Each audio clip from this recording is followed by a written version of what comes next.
RV lifestyle, and I said it earlier, and when I was working on the trailer and I was showing you guys some stuff around there, is organization. That you have to be organized. If you're not organized, this lifestyle is not for you. Like, you have to be organized. If you don't put any type of organization into it, then you're going to just run into all sorts of issues, tripping all over people's stuff. That's kind of why we revamped it. You know, when we were looking at doing this, we actually talked about getting rid of the Class A and getting a fifth wheel, because we wanted a little bit more space.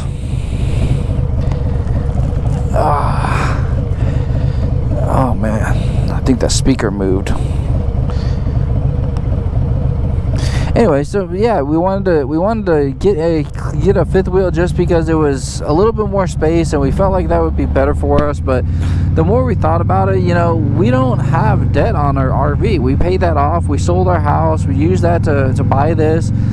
We used some more of that money to go pay some more stuff off, and you know, we do have a few loans.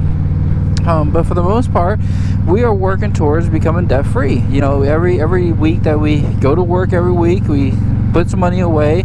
We're working on trying to get some stuff paid off, and once we get to that point that we have no debt, then that's the way we're going to operate. Is we don't want debt anymore. And you know, that's kind of why it swayed our decision, because we were looking at one of the fifth wheels, and it was about $60,000. And you know, yeah, they were going to give us a good chunk of that in the trade-in value, but that, for me, I don't want a big loan for that. So that's kind of why we went away from it. And we were looking into the trailer, and we found a few trailers we liked. And when we saw that, I wanted something that we could put a toy hauler in, so we can basically self-contain everything and put the bikes and the golf cart and everything all into one. And I think we've kind of narrowed that down, that we've found what we were looking for.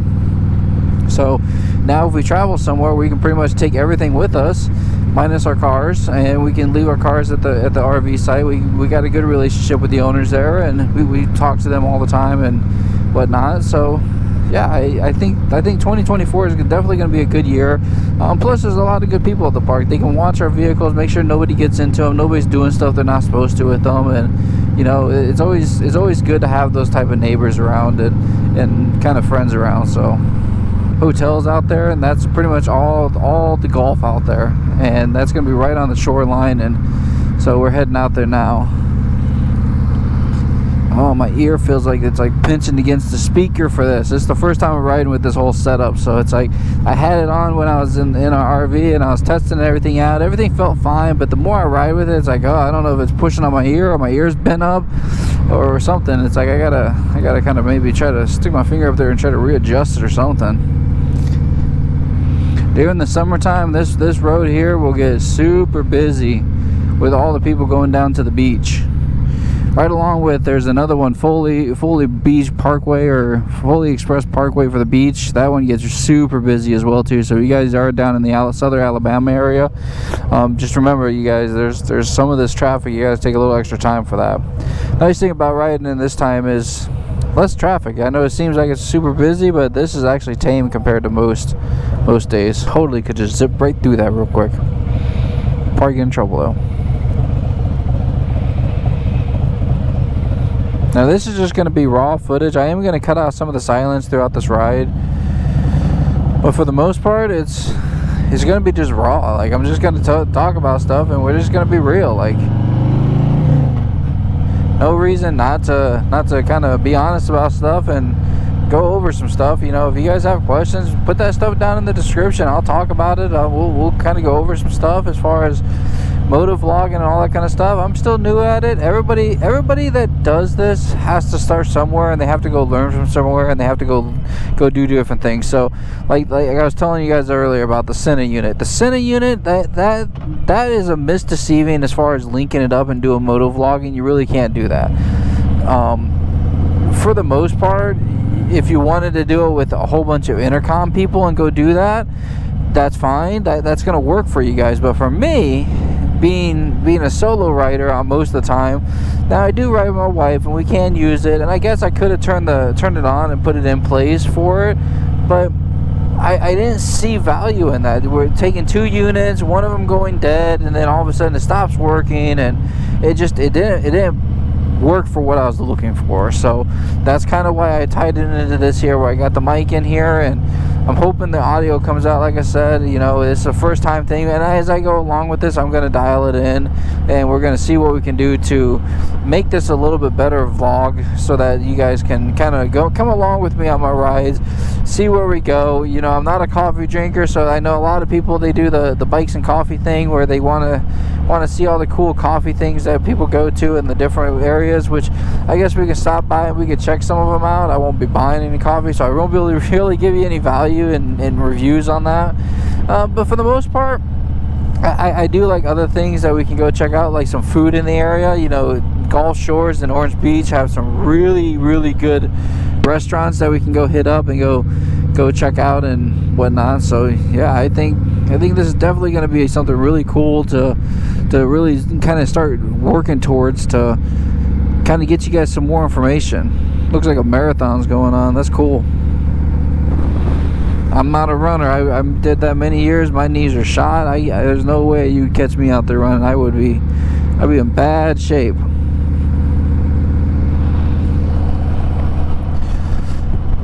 And the reason I keep lifting my helmet up, I'm hoping that doesn't cause any noise, is the fact that I put this anti-fog sticker up on here. It works good, but for some reason today it seems like it just wants to fog up. It's about maybe 2 or 3 weeks old. I put it on there, and I was hoping that would help out, but maybe not. I bought some anti-fog juice, and that's what I put on my glasses right before we took off. I wanted to test that and see how well it worked, and so far that's working out really good. But the sticker, I don't know so much. I bought the transition-y one, so maybe that's some of the problem there, is it's a transition-y sticker, anti-fog one, so that could be causing some problems. So this here is part of the Gulf Shores Park area. Not all of it, but if you go a little bit more to the east, you're going to see a whole bunch of area over there. And we've ridden through there a few times, and I can show you guys some of the clips there. We're going to try to get over more to the area where they have the entrance and whatnot. I think it's like $20 to get in for the day.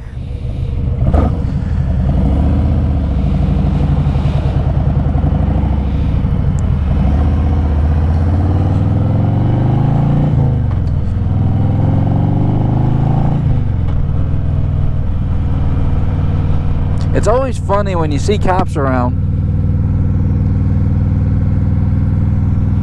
It's always funny when you see cops around. Everybody slows down. Everybody goes under the speed limit like you're not speeding. Like, come on, people. They know you're speeding. They know you're doing stuff you're not supposed to. Like, I know some people don't speed, and it's not a big deal for some people, but come on, like, they know that you're slowing down, and they know that you're not doing the speed limit, because, like, everybody speeds. Everybody says they don't. In my eyes, it's not true. I don't really think that's okay to go say, nope, I never speed. And everybody speeds at one point in their life, so just depends on how much you do it and how bad you get caught. So but yeah, this is going to be all the Gulf Shores area, like the state park area. So right back here, if you go further back here, there's actually an RV park. I turned down there once just to kind of exploring, and there's a campground down there. And got public beach access right over here.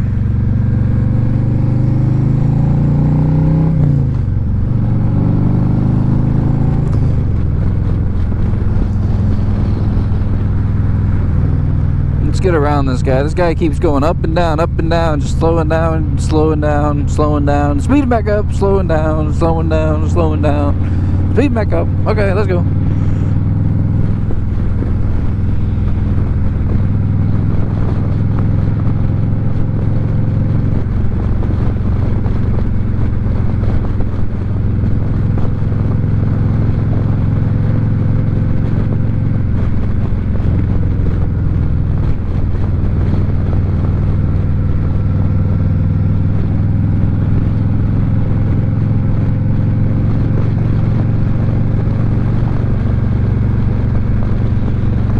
Got some orange flags going on, or are those red? Oh, those are red. Red flags means good, or means bad. It means some so either some rip turns or just don't go in the water. Like, you always pay attention to those flags that you see there. So, and right there, that's the park there. Like, there's some areas around there that you can go into, and I think you got to pay for it if you go further into it.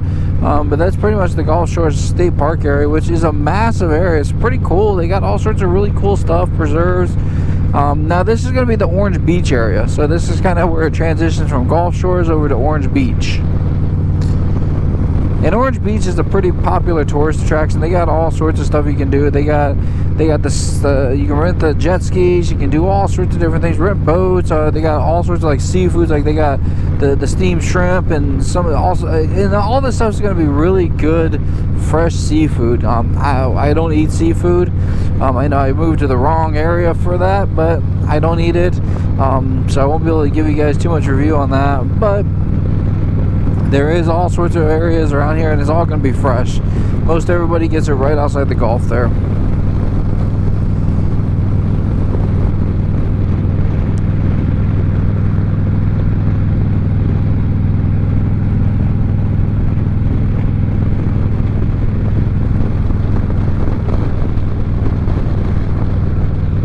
Definitely pretty windy out today. You know, I can tell the difference since I've been riding them in my road glide compared to my electric glide. My road glide cuts through the air a little bit better than my electric glide. You know, the electric glide, I know why it is, because the fairing's fixed to the handlebars, so when you move the handlebars, the fairing turns too. This one's a little bit different. They call it what's called the shark nose design, and basically this fairing is stationary. When the fairing is stationary, that wind's cutting through and just kind of help pushing it away from you and not really pushing on your handlebars too much. So when I first got the bike, it took me a little bit to get used to it. I really wasn't sure if I was going to like it. I really probably should have test drove it a little bit more than what I did. But for the most part, when I started riding it more and more and more, I realized I like the road glide a lot more than that electric glide. Okay, so that's going to pretty much wrap up the ride for today. We're going to take a look at Ray's bike and make sure everything's good there. I'm going to give my helmet back to them because I'm going to ride open face on the way back. It's warmed up a little bit and jam out to some music and enjoy the rest of the ride. So we'll see you guys on the next one.